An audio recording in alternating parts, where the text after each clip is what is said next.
Good morning, everyone, and welcome to Celtra's session on solving the content gap, achieving creative scale and speed to market in different organizations.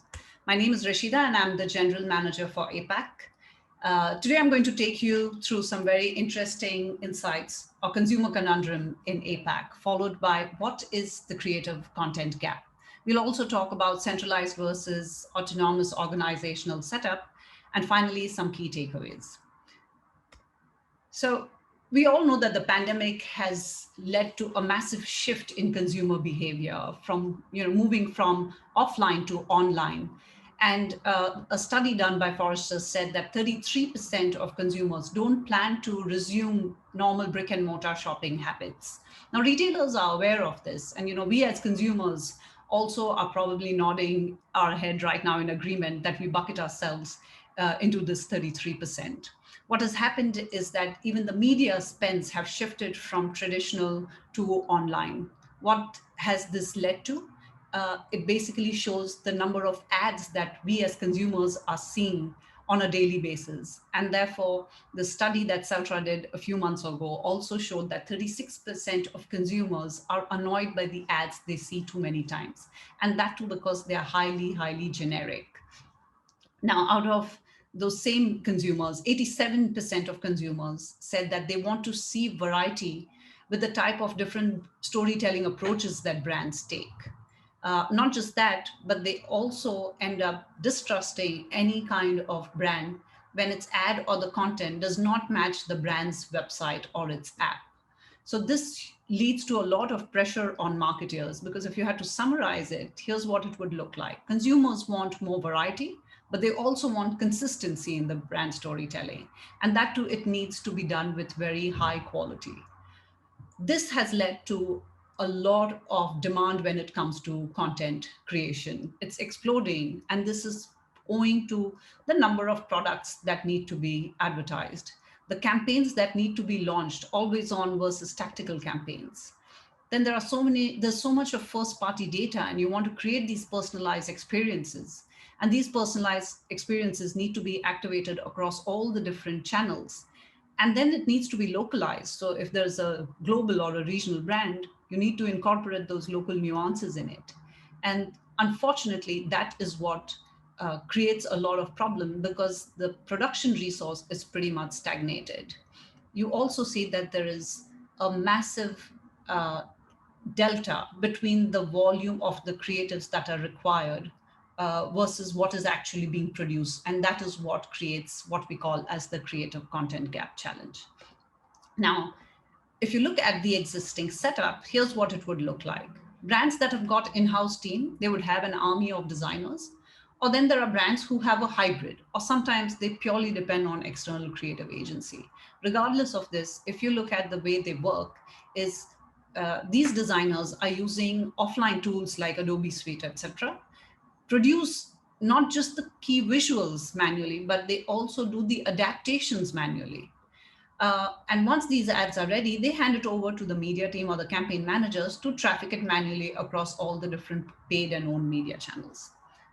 This is highly an archaic way of working because it disconnects the team. You're using design software for scaling purposes, and you're also collaborating through multiple different channels.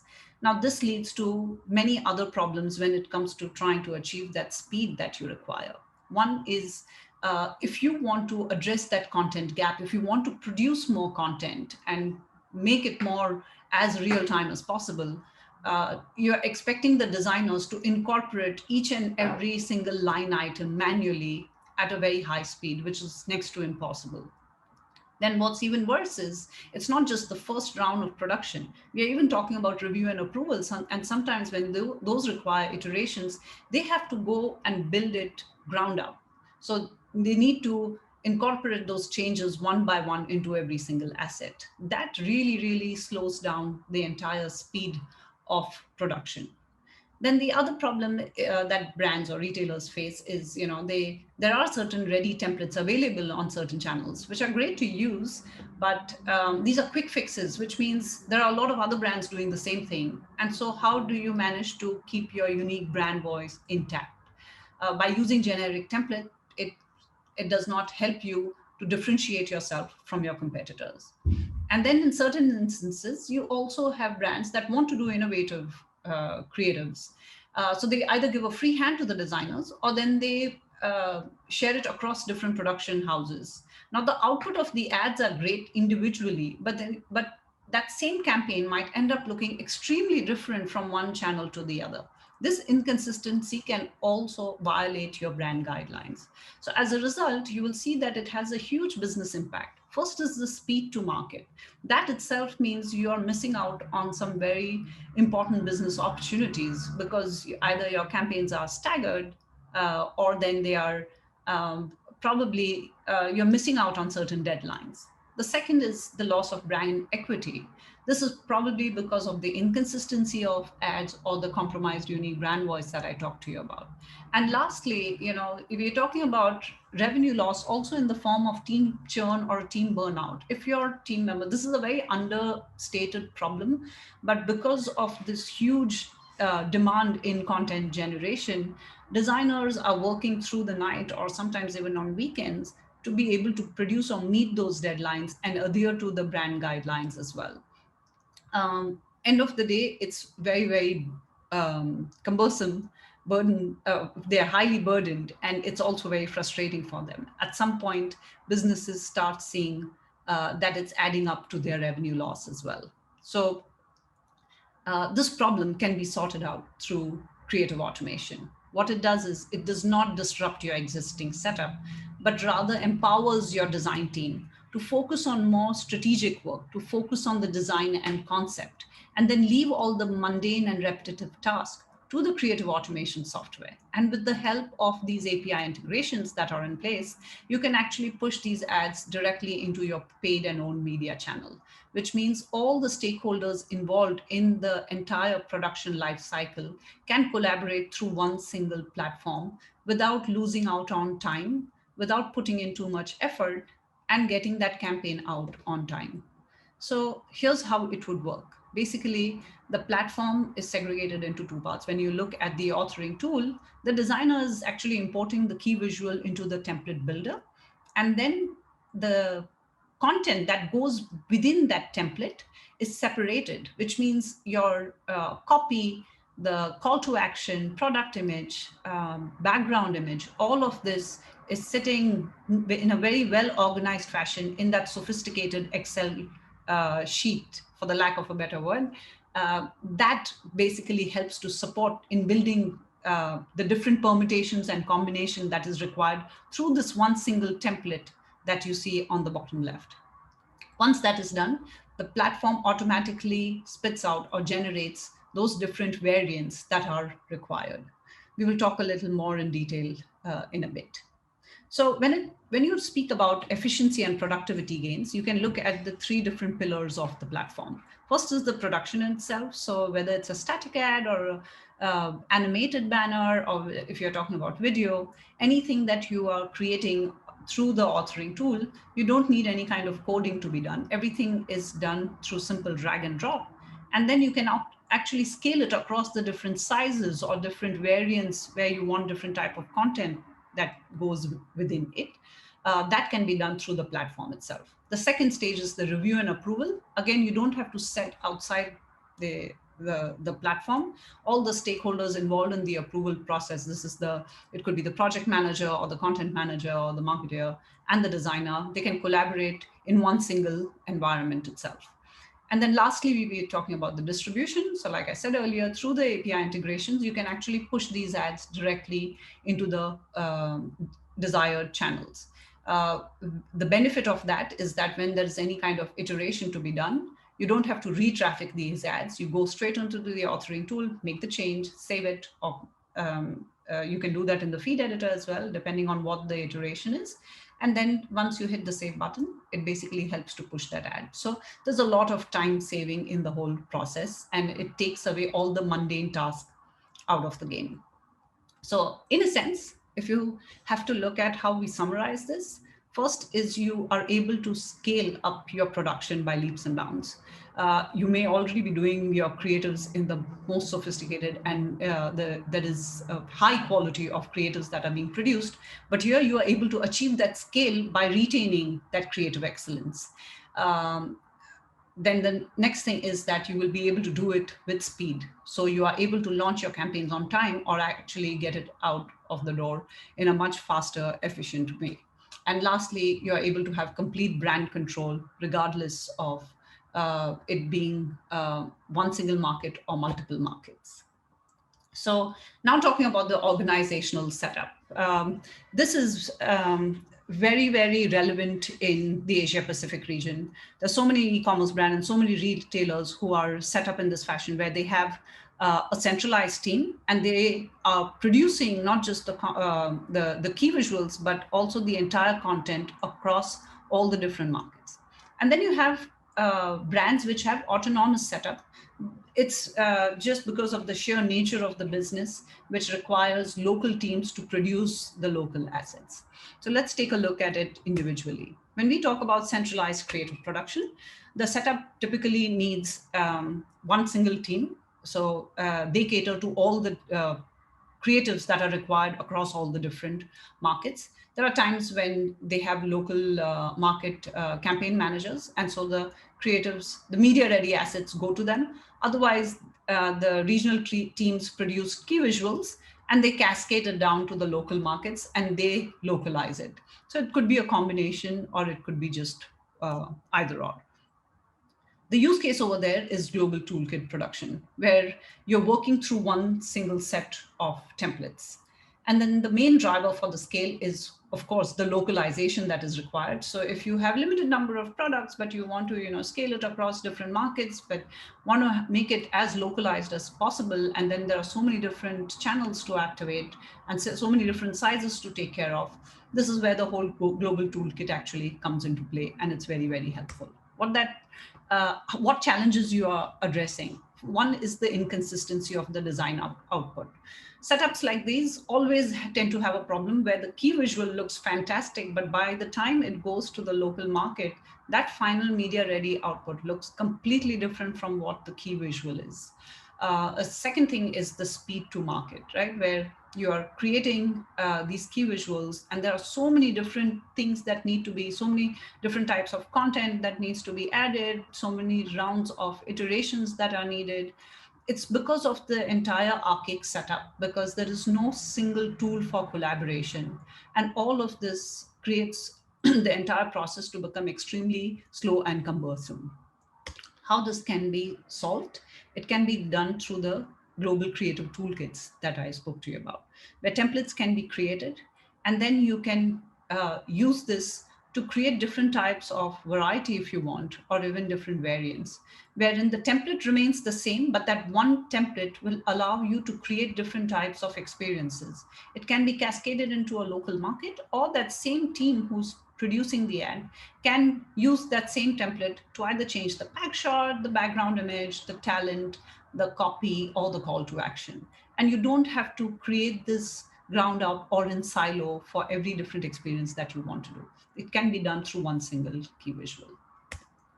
The other one is just languages, right? Where you have one type of creative, one key visual, but you have to send it to your local market and they'll be the ones who will basically add all the different types of copy or the content, because the translation happens over there. Just to clarify, the creative automation software is not a translation tool, but you're talking about when your content manager provides that copy, it needs to be incorporated. So this also causes some sort of challenges. And therefore, when you use a creative automation software, it can be easily done through that one single template that you're building. And how this is done is by separating the content from the design. On the left-hand side, what you see is an authoring tool, which is basically a template builder. In here, you will create the base template, which it basically entails the product shot, the copy, and then you can assign this copy to all the different values that you have added on the in the feed. So that's what you see on the right-hand side. So you've got the copy, one column is for copy, one column is for the background image, the other one is for a product image, etc., etc.